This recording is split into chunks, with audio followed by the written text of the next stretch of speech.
चलिए तो आज हम शुरू करते हैं अपनी मल्हार पुस्तक जो कि कक्षा 7वीं की है। इसका पहला चैप्टर माँ का है एक कहानी। माँ का है एक कहानी के लेखक कवि हैं मैथिली शरण गुप्त जी। मैथिली शरण गुप्त द्वारा रचित ये कविता माँ का है एक कहानी। कविता में एक पुत्र जिसका नाम है राहुल अपनी माँ यशोधरा से कहानी सुनाने के लिए कहता है।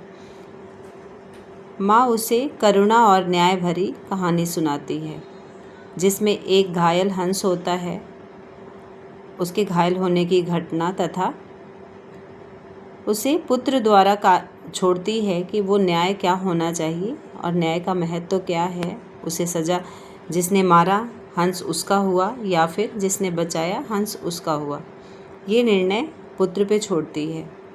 आखिर में माँ निर्णय का कार्य पुत्र पे इसलिए छोड़ती है कि उसके अंदर न्याय और करुणा की भावना जाग सके।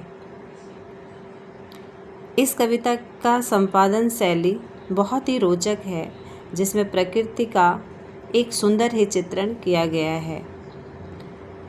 कविता की लाइनें हैं, माँ का है एक कहानी, बेटा क्या तूने समझ लिया मुझे अपनी नानी।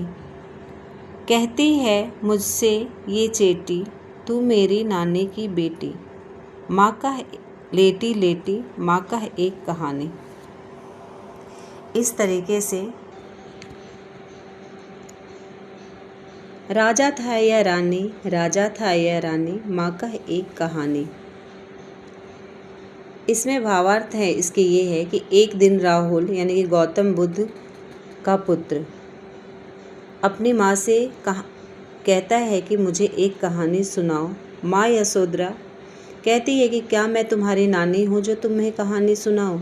इस पे राहुल कहता है कि ये दासी मुझसे कहती है कि आप मेरी नानी की बेटी हो। माँ तुम मुझे लेटे लेटे ही कहानी सुना दो, चाहे वह कहानी राजा की हो चाहे रानी की, पर माँ मुझे एक कहानी सुना दो। तू है हट्ठी मानधन मेरे, सुन उपवन में बड़े सबेरे, तात भ्रमण करते थे तेरे, जहाँ सुरभि मनमाने, जहाँ सुरभि मनमाने। हाँ माँ यही कहानी। माँ यशोधरा प्यार से कहती है कि हे मेरे जिद्दी अभिमानी पुत्र, तू बहुत जिद करता है तो सुन, तुझे मैं एक कहानी सुनाती हूँ। रोज़ सवेरे तेरे पिता बगीचे में भ्रमण करने जाते थे और चारों तरफ सुगंधित